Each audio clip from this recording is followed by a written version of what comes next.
السلام علیکم ورحمۃ اللہ وبرکاتہ، نحمده ونصلی علی رسولہ الکریم، اما بعد فاعوذ باللہ من الشیطان الرجیم، بسم اللہ الرحمن الرحیم، رب اشرح لی صدری ویسر لی امری واحلل عقدۃ من لسانی یفقہوا قولی۔ وَإِذَا سَأَلَكَ عِبَادِي عَنِّي فَإِنِّي قَرِيبٌ أُجِيبُ دَعْوَةَ الدَّاعِ إِذَا دَعَانِ فَلْيَسْتَجِيبُوا لِي وَلْيُؤْمِنُوا بِي لَعَلَّهُمْ يَرْشُدُونَ۔ اور جب میرے بندے آپ سے میرے بارے میں سوال کریں تو کہہ دیجئے بے شک میں قریب ہوں، میں پکارنے والے کی پکار کا جواب دیتا ہوں۔ جب وہ مجھے پکارے تو ان کو چاہیے کہ یہ میرا حکم مانے اور مجھ پر ایمان رکھے تاکہ وہ ہدایت پائیں۔ فَاسْتَغْفِرُوهُ ثُمَّ تُوبُوا إِلَيْهِ إِنَّ رَبِّي قَرِيبٌ مُجِيبٌ۔ سو اس سے بخشش مانگو، پھر اس کی طرف پلٹ آؤ، یقیناً میرا رب قریب ہے، قبول کرنے والا ہے۔ الحمدللہ، الحمدللہ تفرد عزا ومجدا وجلالا وتقدس بہاء وثناء وجمالا وتوحد عظمة وکبریاء وکمالا، تبارک ربنا سبحانہ وتعالی۔ ہر قسم کی تعریف اللہ کے لیے ہے، سب تعریف اللہ کے لیے ہے جو عزت اور غلبے، بزرگی اور جلال اور بڑائی میں اکیلا ہے، اور وہ پاک ذات ہے، رونق میں، روشن ہونے میں، جمال میں، وہ عظمت، بڑائی اور کمال میں اکیلا ہے، اور ہمارا رب سبحانہ و تعالی بہت بابرکت اور بلند ہے۔ اللہم صلی علی محمد وعلی آل محمد کما صلیت علی ابراہیم وعلی آل ابراہیم انک حمید مجید۔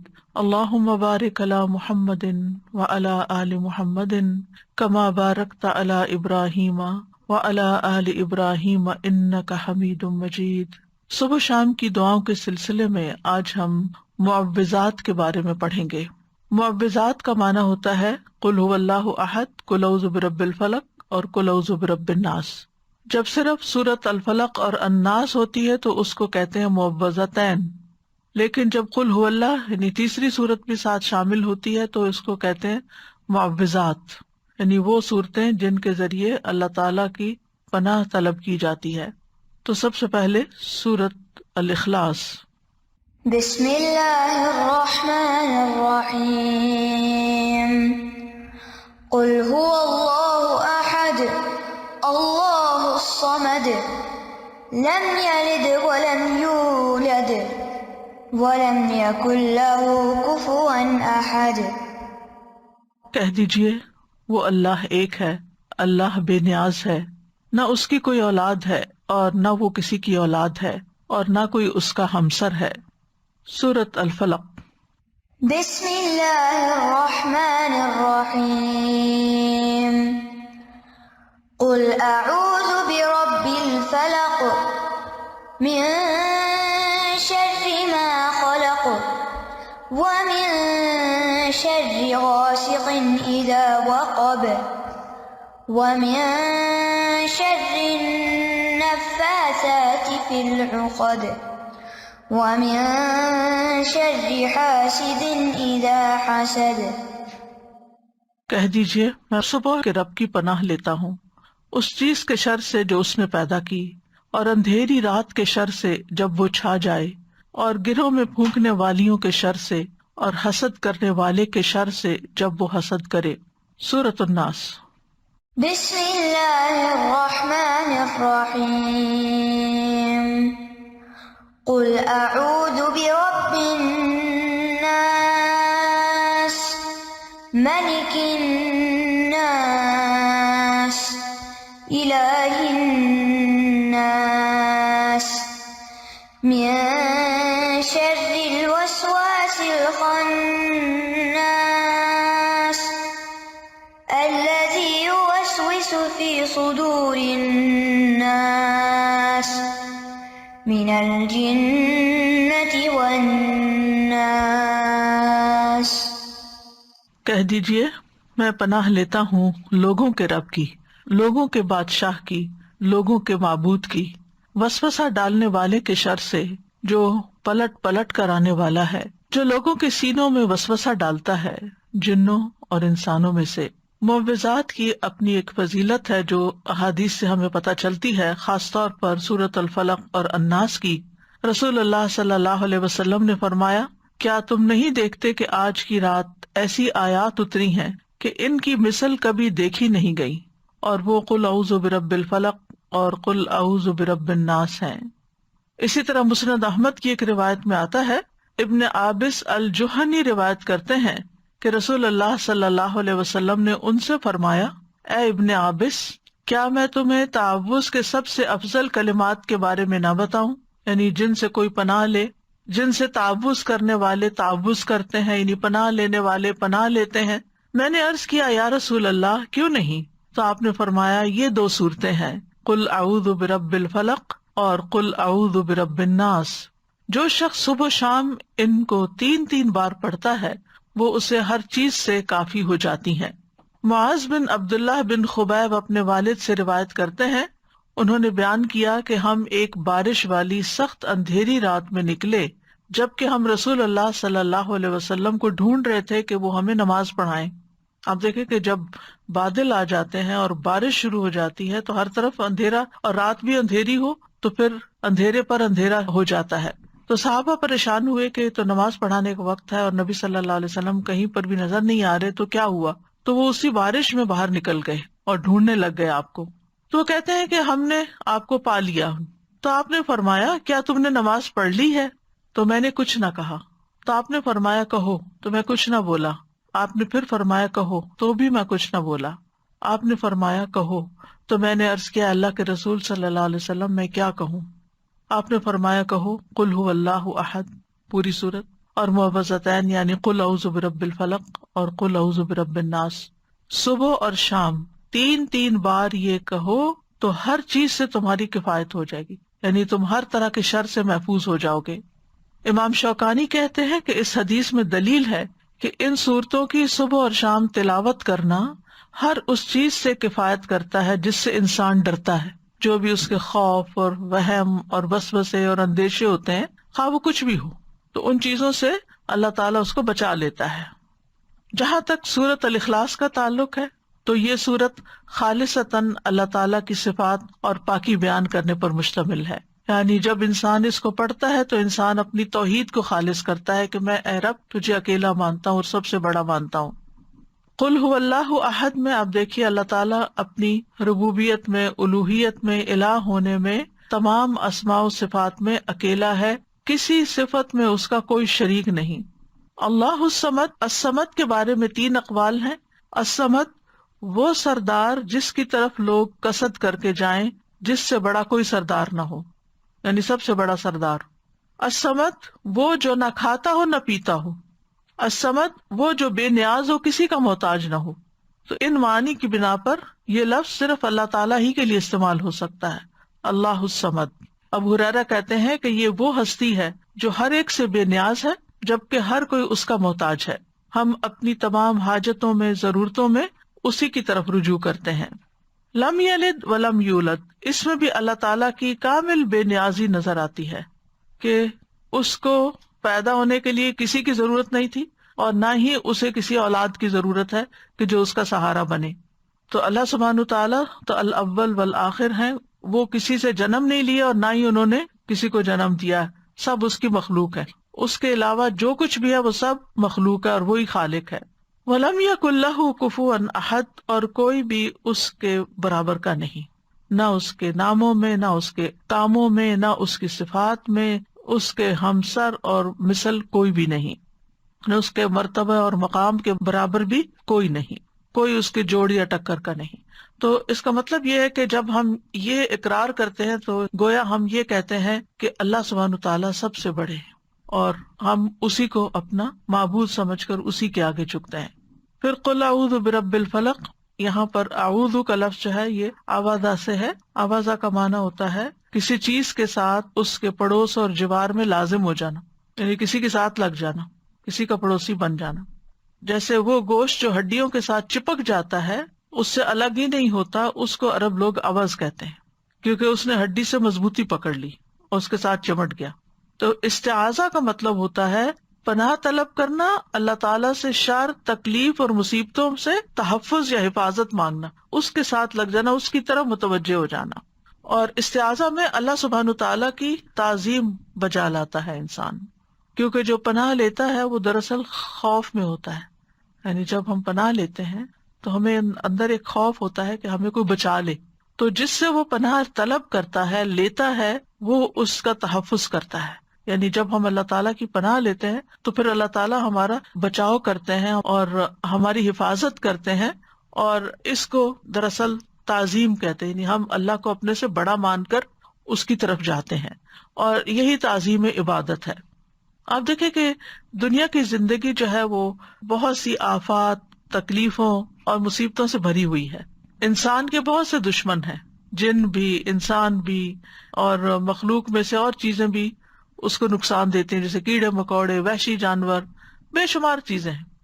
تو انسان کو ان ساری چیزوں سے بچنے کے لیے، ان سارے دشمنوں سے حفاظت کے لیے کوئی ایسی ہستی چاہیے جو ان سب کو کنٹرول کر سکے، اور وہ صرف اور صرف اللہ کی ذات ہے. تو قل اعوذ برب الفلق، تو فلق کا مطلب ہے صبح، ٹھیک ہے، کیونکہ فلق صبح کا پھاڑنے والا ہے، الگ کرنے والا ہے، اور اسی طرح ہر چیز کو پیدا کرنے والا ہے. علماء کہتے ہیں کہ اس میں اس بات کی طرف اشارہ ہے کہ جو اندھیروں کو اجالے میں بدل دیتا ہے اور روشن کر دیتا ہے اور اندھیروں کو ختم کر دیتا ہے، تو وہ بیماری اور تکلیف کے اندھیروں کو بھی ختم کر سکتا ہے. یعنی جو ہستی، جو رب رات کو دن میں بدل دیتا ہے، وہ میرے دل کے غموں اور اندھیروں کو بھی دور کر کے اس کو روشن کر سکتا ہے، میرے دل کو بھی سکون عطا کر سکتا ہے. من شر ما خلق، ہر چیز کے شر سے جو اس نے پیدا کی، یعنی کسی بھی قسم کا شر، چاہے انسانی ہو یا حیوانی ہو یا جناتی ہو، یا پھر کوئی بجلی کا کڑکا ہو، یا کسی جانور سے متعلق ہو، یا آندھی ہو، طوفان، یا پانی ہو، کچھ بھی ہو. دنیا اور آخرت دونوں میں ہر طرح کے شر سے بچانے والا صرف اور صرف اللہ ہی ہے. اب یہاں من شر ما خلق، اور اس کا مطلب کیا ہے کہ ہر وہ چیز جو اللہ نے پیدا کی، اس کا یہ مطلب نہیں کہ ہر چیز کے اندر شر ہے، بلکہ جن چیزوں کے اندر شر ہے ان سے پناہ مانگے. جیسے اب فرشتے ہیں تو ان میں تو کوئی شر نہیں، ٹھیک ہے نا. اسی طرح انبیاء ہیں، ان میں بھی شر نہیں. جنت ہے، اس میں بھی شر نہیں. لیکن عام روزمرہ زندگی میں جو چیزیں ہمیں نظر آتی ہیں، بعض اوقات اچھی بھی نظر آتی ہیں، لیکن ان کے اندر بھی ہمارے لیے بعض اوقات تکلیفیں ہوتی ہیں. وَمِن شَرِّ غَاسِقٍ إِذَا وَقَبَ، اور رات کی تاریکی یا اندھیرے کے شر سے جب وہ چھا جاتا ہے، کیونکہ اندھیرے میں کچھ نظر نہیں آتا، تو بہت سی تکلیف دینے والی چیزیں جو ہے وہ اس وقت ظاہر ہو جاتی ہیں اور انسان کی طرف آتی ہے، تو انسان ان سے بچ نہیں سکتا. شام کے وقت ہی جنات کا غلبہ بھی ہوتا ہے، چور ڈاکو وغیرہ بھی اسی وقت حملہ آور ہوتے ہیں. امام ابن قیم کہتے ہیں کہ رات اندھیرے کا مقام ہے، اور اس اندھیرے میں انسانوں اور جنات کے شیاطین اتنا غلبہ پاتے ہیں جتنا وہ دن کو نہیں پا سکتے، کیونکہ دن نور ہے اور شیطان کا زور اندھیروں میں ہے، اور وہ اندھیرے والی جگہوں میں چلتا ہے، اور ان لوگوں پر اس کا زور چلتا ہے جن کے دلوں میں اندھیرا ہے اور وہ تاریکی والے ہیں. یعنی شیطان انہی کو کنٹرول کر پاتا ہے. اسی وجہ سے رات کو جادو کا زیادہ غلبہ ہوتا ہے، رات کو اس کی تاثیر بڑھ جاتی ہے. تو لوگ جو جادو کرتے ہیں وہ رات کے وقت قبرستان جا کے غلط کام کرتے ہیں اور مختلف طرح کی چیزیں دباتے ہیں وہاں. اب یہاں پر بات اندھیرے کی ہو رہی ہے اور پناہ مانگی جا رہی ہے رب الفلق سے. تو مطلب یہ ہے کہ روشنی جب ہوگی اللہ کے کلام سے، تو پھر شر یا باطل کا جتنا بھی کلام ہے، اس کا جو اندھیرا اور شر ہے وہ دور ہو جائے گا، اور ہر فسادی جو ہے وہ چلا جائے گا. جیسے جو ہی صبح ہوتی ہے تو جو بھی ایسی چیزیں ہوتی ہیں وہ ساری کوئی سرنگوں میں گھس جاتی ہیں، کوئی پہاڑوں کی کھو میں گھس جاتی ہیں، کوئی کہیں اور غائب ہو جاتی ہیں، یعنی انسانوں کے سامنے نہیں رہتی. کیڑے مکوڑے بھی اپنے بلوں میں چلے جاتے ہیں، شیاطین جو راتوں کو پھیلتے ہیں وہ بھی کہیں سمٹ جاتے ہیں جا کے. تو یہاں پر اللہ تعالیٰ نے اپنے بندوں کو ایک طرح سے حکم دیا ہے کہ وہ نور کو طلب کریں تاکہ اندھیروں کا مقابلہ کر سکیں. اللہ تعالیٰ نے اپنی کتاب میں قرآن مجید کو بھی نور کہا ہے. اللہ ولی الذین آمنوا یخرجہم من الظلمات الی النور، اللہ ایمان والوں کا دوست ہے، انہیں اندھیروں سے روشنی کی طرف نکال لے جاتا ہے۔ تو ایمان نور ہے جبکہ کفر اور شرک اندھیرا ہے۔ پھر فرمایا وَمِن شَرِّ النَّفَّاثَاتِ فِي الْعُقَدِ، اور جادوگر عورتوں کے شر سے جو اپنے جادو سے گروں میں پھونک مار کے مدد لیتی ہیں، یعنی جادوگروں یا جادوگرنیوں دونوں کے لیے استعمال ہوتا ہے۔ نفاثات، نفاثہ کی جمع ہے جو مؤنث بھی ہو سکتی ہے اور مبالغے کا صیغہ بھی ہو سکتا ہے، بہت زیادہ پھونکے مارنے والے جن کا کام ہی یہی ہے۔ وَمِن شَرِّ حَاسِدٍ إِذَا حَسَدَ، اور حاسد کے شر سے جب وہ حسد کرے۔ حاسد وہ ہوتا ہے جو دوسرے کی نعمت اور خوشحالی کو نہیں دیکھ سکتا اور اس کے ختم ہونے کی آرزو کرتا ہے، یعنی تمنا کرتا ہے کہ دوسرے سے نعمت ختم ہو جائے۔ اور اذا حسد کے ساتھ اسے کیوں مقید کیا گیا؟ کیونکہ بعض اوقات حاسد نے حسد دل میں چھپایا ہوا ہوتا ہے، ظاہر نہیں کرتا، اور ایسے میں دوسرے انسان کو کوئی تکلیف نہیں ہوتی۔ اگر کوئی شخص کسی سے حسد کرتا ہے، آپ سے کرتا ہے اور آپ کو پتہ ہی نہیں ہے، تو پھر آپ کو تو کوئی تکلیف نہیں ہوگی، نہ دل میں ہوگی نہ ویسے ہوگی۔ لیکن جب وہ حاسدانہ کوئی کام کرتا ہے، حاسدانہ نظروں سے دیکھتا ہے، یا کوئی ٹونٹ کرتا ہے، یا کوئی ایسی بات آپ کو سناتا ہے جس سے آپ کو تکلیف ہوتی ہے، تو اس وقت بھی انسان اللہ کی پناہ طلب کرے اور اس کے مقابلے پر ویسا نہ بن جائے۔ تو ان تمام قسم کے شر سے بچنے کے لیے ہمیں یہ سورت سکھائی گئی ہے۔ پھر سورت الناس ہے، قل اعوذ برب الناس، کہہ دیجیے میں انسانوں کے رب کی پناہ لیتا ہوں، ملک الناس، انسانوں کے بادشاہ کی، کیونکہ عام طور پر جب کسی کو کوئی پرابلم ہوتا ہے تو بادشاہوں کی طرف، بڑوں کی طرف جاتے ہیں، تو ہم سب سے بڑے بادشاہ کی طرف جاتے ہیں۔ الہ الناس، لوگوں کے معبود، یعنی اللہ سبحانہ تعالیٰ کی پناہ لیتے ہیں۔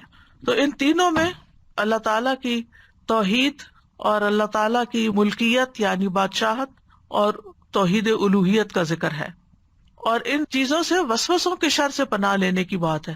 آپ دیکھیں کہ پہلی صورت میں کتنی طرح کے شر تھے، لیکن اس صورت میں صرف وسوسوں کا شر ہے۔ تو اس سے کیا پتہ چلتا ہے کہ انسان کے سب سے بڑے دشمن اس کے اپنے ہی وسوسے ہیں جو اس کے دل میں آتے ہیں، چاہے اس کے اپنے نفس کی طرف سے آتے ہیں، کسی انسان کی طرف سے آتے ہیں، یا کسی شیطان کی طرف سے آتے ہیں۔ یہ جتنے نیگیٹو تھاٹس ہوتے ہیں جن کی کوئی بنیاد ہی نہیں ہوتی، کوئی اصل ہی نہیں ہوتی، یہ سب وسوسوں ہی کی شکل ہوتی ہے۔ یعنی کوئی ایک ایسی تکلیف دہ بات دل میں آ گئی، پھر ادھر سوچ سوچ کے اس سے انسان باہر نہیں نکل پاتا۔ اس کو بریک کرنا ضروری ہوتا ہے، اور اس کے لیے سب سے اہم ترین چیز ہے اللہ تعالیٰ کی پناہ لینا، اللہ سے مدد مانگنا۔ اور پھر شیطان کا وسوسہ کیا ہے کہ وہ لوگوں کے دل میں برا خیال ڈالتا ہے، اور بعض اوقات وہ شر یہ ہوتا ہے کہ انسان کو برائی کو خوبصورت بنا کے پیش کرتا ہے اور انسان اس کے جال میں آ جاتا ہے۔ یعنی چیز خراب ہے، غلط ہے، لیکن وہ اس کو اتنا خوبصورت بنا کے پیش کرے گا کہ انسان بھول ہی جاتا ہے کہ مجھے اس کام سے روکا گیا، مجھے یہ کرنا نہیں چاہیے، لیکن وہ اس کو اتنا اٹریکٹیو بنا دیتا ہے کہ انسان اس کے پیچھے چل پڑتا ہے، اور بعض اوقات اپنا مال، اپنا وقت، اپنی بہت ساری چیزیں اس کے پیچھے لگا کے ضائع کر دیتا ہے۔ تو یاد رکھیے کہ جو وسوسہ ڈالتا ہے اس کا طریقہ یہ ہے کہ وہ آتا ہے، خیال ڈال کے چلا جاتا ہے، پھر دیکھتا ہے کہ یہ ذرا بھولنے لگا، پھر دوبارہ آ جاتا ہے، پھر تو اسی لیے فرمایا کہ وسواس الخناس، جو پلٹ پلٹ کے آتا ہے، یعنی انسان کو چھوڑتا ہے ہی نہیں۔ انسان اور شیطان کی یہ جنگ جو ہے یہ مرتے دم تک ہے۔ جب انسان کی موت آتی ہے تو اس وقت بھی وہ آ کے دل میں برے خیال ڈالتا ہے کہ تم کیسے کہتے ہو رب رحمان ہے جب تم کو اتنی تکلیف میں ہو، ایسی بیماری میں ہو، اور انسان کو پاگل کر دیتا ہے برے خیالات ڈال ڈال کے اس کے، کیونکہ جب اسپرٹس لو ہوتی ہے نا، جب انسان فزیکلی ویک ہوتا ہے تو وسوسوں کی بھرمار بھی اور آ جاتی ہے۔ جب انسان ہیلدی ہوتا ہے، جب انسان کی کمپنی اچھی ہوتی ہے، جب انسان کا قرآن کے ساتھ تعلق ہوتا ہے، تو یہ سارا اس کے لیے قلعہ بن جاتا ہے۔ کل جیسے میں نے ذکر کے فائدے بتائے تھے کہ وہ ہمارے لیے قلعے کی طرح کام کرتے ہیں۔ جب ہم اس قلعے میں ہوتے ہیں، فورٹ میں ہوتے ہیں، تو شیطان اس کے اندر نہیں آ پاتا، اسے بہت مشکل پڑتی ہے۔ لیکن جب ہم ان اذکار کو نہیں کرتے، یہ صورتیں نہیں پڑھتے، تو پھر کیا ہوتا ہے؟ شیطان کو خوب موقع مل جاتا ہے حملہ آور ہونے کا۔ اس صورت سے ایک بات اور پتہ چلتی ہے کہ شیاطین جنوں میں سے بھی ہوتے ہیں اور انسانوں میں سے بھی ہوتے ہیں۔ یعنی بعض اوقات وہ آپ ہی کے دوستوں کے روپ میں ہوتے ہیں، انسانوں کی شکل میں ہوتے ہیں، آپ کے قریبی عزیز پیاروں کی شکل میں ہوتے ہیں، جو آپ کے دل میں ایسی باتیں ڈالتے رہتے ہیں یا آپ کے کانوں میں ایسی باتیں ڈالتے رہتے ہیں۔ تو من الجنۃ والناس، تو ان دو صورتوں کے ساتھ پناہ طلب کرتے رہنا چاہیے۔ ابن قیم رحمہ اللہ کہتے ہیں کہ بندے کو ان دو صورتوں کے ساتھ تعوذ اور پناہ طلب کرنے کی ضرورت سانس لینے، کھانے پینے اور لباس پہننے سے بھی زیادہ ہے. یہ 3 کام ہیں جو ہم روز کرتے ہیں نا. ہر وقت ہم سانس لیتے ہیں, ہر وقت ہمیں لباس چاہیے ہوتا ہے, اور پھر کھانے پینے کے بغیر بھی گزارا نہیں. تو وہ کہتے ہیں کہ اس سے بھی زیادہ انسان کو ضرورت ہے کہ وہ ان صورتوں کو پڑھے تاکہ وہ شر سے بچا رہے. سورۃ الفلق جو ہے یہ بیرونی تکلیف دہ چیزوں جو ظاہر میں نظر آتی ہیں ان سے بچنے کے لیے ہے, اور الناس اندرونی شر اور تکلیفوں سے بچنے کے لیے ہے, کیونکہ شیطان بھی چھپ کے وسوسہ ڈالتا, پتہ ہی نہیں چلتا, اور ہمارے نفس کے اندر سے جو خیالات اٹھتے وہ بھی نہیں پتہ چلتے. تو ہمیں ہر حال میں اللہ تعالیٰ کی پناہ لیتے رہنا چاہیے. استاذہ یہ واقعی سچی بات ہے کہ یہ جو سورۃ الناس ہے یہ ایک چیز کو فوکس کیا ہوا ہے, فسفسوں کو. اور آج کل ہم دیکھتے ہیں کہ بہت سارے لوگ ان کی وجہ سے دین اور دنیا دونوں سے گئے ہوئے ہیں. ابھی کچھ ینگ بچیوں سے میری ملاقات ہوئی, ٹین ایجرز تھی, تو وہ مجھے بتا رہی تھی کہ اسکول میں کچھ لڑکیاں ہیں جو یوٹیوب دیکھ کر مطلب کہتی ہیں کہ ہم دین کو ایکسیپٹ نہیں کرتے, تو وہ ہمارے ساتھ بحث کر رہی تھی اور ہم ان کو ایکسپلین کر رہے تھے کہ اسلام میں یہ نہیں ہے جو تم کہہ رہی ہو, یہ نہیں ہے جو تم کہہ رہی ہو, تم غلط سوچ رہی ہو. پھر کہتی ہیں کہ ہم نے دیکھا کہ وہ دوسری لڑکیوں کے پاس جا کے وہی شک اور شبے والی باتیں کر رہی ہیں. تو انہوں نے کہا کہ جب ہم نے یہ دیکھا کہ ہم اس کو روک نہیں سک رہے تو ہم نے جا کے ان لڑکیوں کو بتا دیا beware of this girl, کہ یہ جو ہے یہ اچھی باتیں نہیں کر رہی, اس کا کنفیوژن ہے, اس کو ہمارے اس دین میں کوئی کنفیوژن نہیں. اور ماشاءاللہ مجھے اتنی خوشی ہوئی کہ ایٹ لیسٹ ان کو یہ پتا ہے کہ اب میں ان کو روک نہیں سکتی تو ان کو پروٹیکٹ کر لوں. الحمدللہ. اور اگر یہ ہمارے بچے یہ صورتیں یاد کر کے صبح شام پڑھنے والے ہوں تو جو مرضی کوئی باتیں کریں ان پہ اثر نہیں کریں گی, محفوظ رہیں گے. استاذہ جی جیسے آپ نے کہا کھانے پینے, سانس لینے اور لباس پہننے, یعنی ایوری ڈے کا ڈیلی ورک, تو ہم اپنے بچے کو کھانا کھلانے کے لیے کتنی جد و جہد کرتے ہیں, اس کو بٹھا کے کیا کیا کہانیاں سنا رہے ہیں, منہ بنا رہے ہیں, تحفے دے رہے ہیں اس کو تاکہ وہ خوش ہو جائے. کیا کبھی ایز اے مدر ہم لوگوں نے اس کو یہ وائٹامن دینے کی کوشش کی کہ یہ 3 بیٹا یہ پڑھ لو, اور میک شور کیا کہ وہ پڑھ رہا ہے کہ نہیں پڑھ رہا, اور اس کو سکھایا بھی ہے یا نہیں سکھایا, اور صبح اٹھتے ہی اس کے ساتھ پیار سے جو رائمز کرتے ہیں, پوئٹریز کرتے ہیں, وائی ناٹ یہ تینوں صورتیں اس کے ساتھ یہ پڑھنا شروع کر دیں ایٹ دا ایج اس کی ہیبٹ بن جائے. بچہ جو 6 مہینے کا ہے وہ سب سمجھ رہا ہے, میں نے دیکھا, اور وہ سن رہا ہے, وہ سلام اور اپنا نام سمجھنے لگا ہے. تو اس کا مطلب آپ نے اس کے ساتھ اگر یہ 3 صورتیں صبح میں پہلی دفعہ ہی پڑھ لی یا دودھ پلاتے پلاتے سنا دی تو انشاءاللہ تعالیٰ ایج آف 2 تو یہ بولنا شروع کر دے گا یہ والی بات. السلام علیکم استاذہ جی. جیسے آپ نے یہ بتایا پڑھنے کے لیے, واقعی یہ بہت بہت زوردار چیز ہے. میں نے اپنے بچے کو بتایا ہوا ہے کہ یہ رات میں پڑھ کے جھاڑ کے سویا کرو ہر صورت میں نا. تو جو بیٹا میرا جہاں رہتا تھا نا, یہ پڑھائی کر رہا ہے وہاں پہ, تو وہ وہاں پہ ایک صاحبہ ہیں جو ہر وقت کہتی ہیں کہ آؤ میرے ساتھ قرآن پڑھو. بہت لوگ اٹیچ ہو گئے ان سے نا, لیکن وہ یہ والی بات ہر وقت کہتی ہیں, وسوسہ ڈالتی کہ سنتوں کا کوئی ذکر نہیں ہے, کچھ بھی نہیں ہے, اور یہ قرآن اللہ کے ہاں سے ہے. تو وہ میرا بیٹا ہمیشہ ہی کہتا ہے وہی بات کہ انسان بھی وسوسے ڈالتے ہیں, میرا دل نہیں مانتا. تو مجھے لگتا ہے قل اللہ قل اعوذ برب الفلق, اس سے بچتے ہیں نہیں بچے ماشاء اللہ سے. میرا سوال یہ تھا کہ جو اس میں ہے کہ ہم گروہ میں پھونک مارنے والیاں, اس کا مجھے ہمیشہ ہی کنفیوژن رہتا ہے کہ لائک پھونک مارنے والا, جیسے ہم بھی تو پڑھ کے اپنے اوپر پھونکتے ہیں, تو مجھے تھوڑی سی جی, ہم اللہ کا کلام پڑھ کے اپنے ہاتھوں پہ پھونک کے پھر ان ہاتھوں کو اپنے سارے جسم پر پھیر کے جھاڑ دیتے ہیں. تو اسی طرح جو لوگ جادو کرتے ہیں وہ جادو کے کلمات پڑھتے ہیں, شیطانوں کو پکارتے ہیں, اور جو ان کا مطلوب ہوتا ہے اس سے متعلق لفظ بولتے ہیں. جیسے نام لیں گے فلان قتل شد, فلان قتل شد, فلان قتل شد مثلا, یا ان کی طلاق ہو جائے, طلاق طلاق طلاق, وہ بولتے ہیں اور پھر اس کو ایسے کر کے پھر اس کو گرہ لگا دیتے ہیں. یعنی اس قسم کے, یہ میں مثال دے رہی ہوں, ٹھیک ہے. بعض لوگ تالے پہ پڑھ کے اس کو لاک لگا دیتے ہیں. جی, سوئیاں بھی آپ نے دیکھی ہوں گی, شکل بناتے ہیں, گڑیا بنا لیتے ہیں اور اس کے اوپر سوئیاں چبوتے ہیں. وہ تصور میں اس شخص کو بناتے ہیں کہ یہ فلاں ہے, امیجن کرتے ہیں. سادہ جی, یہ شر اتنا بڑھ گیا ہے کہ کل میری بہن نے مجھے نا ایک ٹی وی کی پکچر پاکستان سے بھیجی, تو میں نے کہا مجھے تو نہیں سمجھ آ رہی, what are you trying to tell me. کہتی ہے اس میں لکھا ہوا ہے کہ جس کسی نے کوئی جادو کروانا ہے وہ فلانے فلانے نمبر پہ کانٹیکٹ کرے. یہ اب ٹی وی پہ اشتہار آ رہے ہیں, لا حول ولا قوت سو اسکیری. اور ٹی وی والے بھی پیسے لینے کی خاطر ایسے اشتہار چلا یہی دیتے ہیں. کہتی. میں کہا مجھے تو سمجھ ہی نہیں آ رہی کہ یہ کیا رہے ہیں, پھر سے مجھے سمجھایا. جادو اس سے ٹوٹ جاتا ہے سورہ ناس سے. جی الفلق اور ناس سے ٹوٹ جاتا ہے. الحمدللہ. السلام علیکم ورحمۃ اللہ وبرکاتہ. استاذہ جیسے کبھی کوئی بولتا ہے نا کہ آپ ہے نا دم کروائیں کسی سے اور پھر آپ کے ہے نا ہسبینڈ اگینسٹ ہوتے ہیں اس کے، تو پھر اس میں ہمیں کیا کرنا ہے؟ آپ کو لگتا ہے واقعی آپ کی صحت طبیعت بہت خراب ہو رہی ہے، گر رہی ہے، آپ کے اوپر اثرات ہیں یا جادو کسی نے کیا ہے، کوئی میڈیسن آپ کو سوٹ نہیں ہو رہی، تو پھر اس میں کیا کرنا ہے؟ علاج کروانا انسان کا بنیادی حق ہے. اگر کوئی شوہر علاج نہیں کرواتا بیوی کا تو اس کا یہ مطلب نہیں کہ بیوی بیمار ہو کے ختم ہو جائے، وہ اپنا علاج کروا سکتی ہے. تو ہم اپنے گھر میں نہیں، مطلب ہمیں ان کی اطاعت کرنی ہے نا، تو نہیں، اطاعت کس چیز میں کرنی ہے؟ مطلب وہ جو صحیح بات ہوتی ہے. جی ٹھیک ہے نا، جی ایک صحیح بات میں اطاعت کرنی ہوتی ہے. لیکن اگر کوئی ایسی بات ہے کہ جو آپ کی جان مال عزت کے خلاف جا رہی ہے تو اس میں تو اطاعت نہیں کرنی ہوتی. تو جیسے ہم اپنے ہے نا فرینڈ یا کسی کو ایسا کچھ ہے تو ان کو ہم اپنے گھر میں کروا سکتے لا کے. اللہ کا کلام یعنی یہ نہیں جی کہ آپ کوئی اللہ کا کلام. اللہ کا کلام پڑھنے میں کوئی اجازت کی ضرورت نہیں ہوتی. تو پھر ہسبینڈ کا کوئی اس میں وہ نہیں ہے؟ نہیں تو اللہ کا کلام پڑھیں گے نا. دیکھیں یہ ایسے ہی ہے، کچھ ہسبینڈ کو نماز پڑھنے پہ بھی اعتراض ہوتا ہے. شاید آپ نے بھی سنا، مجھے کئی خواتین نے بتایا کہ ہمارے ہسبینڈ کہتے ہیں میرے سامنے نماز ہی نہیں پڑھو تم، اور وہ آ جائیں تو گھر میں فساد ہو جاتا ہے اگر وہ مجھے نماز پڑھتے دیکھ لیں. اب اس کا کیا مطلب ہے کہ عورت نماز چھوڑ دے گی؟ نہیں، اللہ کی عبادت ہے. تو بیماری کے وقت قرآن سے شفا حاصل کرنا بھی ایک عبادت کی قسم ہے، بجائے اس کے کہ انسان غلط ٹوٹکے اور جادوگروں کے پاس جائے. قرآن سے علاج میں کوئی حرج نہیں.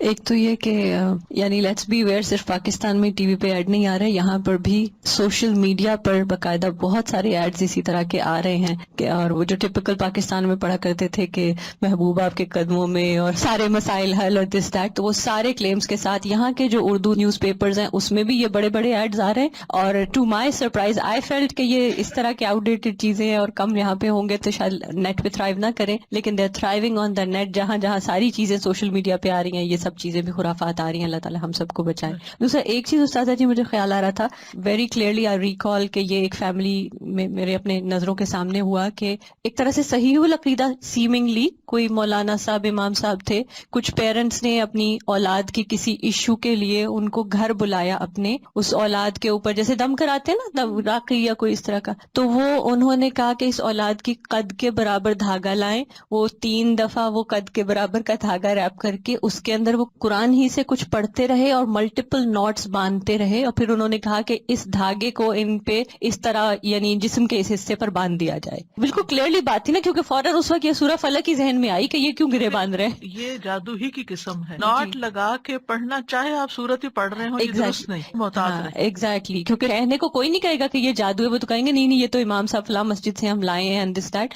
لیکن we have to be very careful کہ یہ اس طرح کے حضرات بھی کر رہے ہیں. بالکل. پھونک مارنا درست ہے، ناٹ لگانا درست نہیں ہے. پانی پہ بھی دم کر سکتے ہیں، لیکن پانی دم کرتے ہوئے یوں گلاس کے بیچ میں پھونک نہیں مارتے. اس سے منع کیا گیا. نبی صلی اللہ علیہ وسلم نے غذا کے اندر پھونک مارنے سے منع کیا ہے، یعنی کہ سامنے سے ایسے بس. یا پھر یہ کہ جو متاثرہ حصہ ہے، مثلا وسوسے آتے ہیں تو نماز میں بھی آپ اعوذ باللہ السمیع العلیم من الشیطان الرجیم من ہمزہ ونفخہ ونفثہ پڑھ کر تو اپنے دل کی طرف تھتکاریں.